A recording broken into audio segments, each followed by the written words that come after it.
தங்கத்திலே ஒரு சங்கிலி வந்திருக்கு.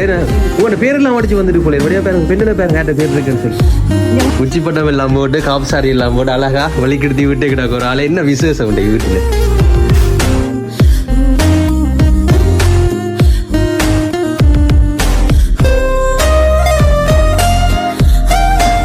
ஆக்கள் வந்து தாங்கள் தங்களோட சீர்வரிசையை செய்யணுமான்னு சொல்லி ஆசைப்பட்டு தான் இந்த மாதிரி ஒரு மெதட்ல அனுப்பி இருக்கணுமா. பல கிஃப்ட் எல்லாம் அந்த முறையை பார்த்துட்டு ஏதாச்சும் ஐடியா வருதான்னு சொல்லி யோசிச்சு பாருங்க. இருக்கா? யாரா இருக்கும்? மாமா மாமி என்ன? ஆனா இந்த கிஃப்டா தந்த சொன்னவன் நீங்க கொண்டே கொடுத்துட்டு கேட்டீங்கன்னு சொன்னா அக்ஷயா டப் பண்ணுங்க பேரை சொல்லுவான்னு சொல்லி சொன்னது. வெளிநாட்டில இருந்து வெளியில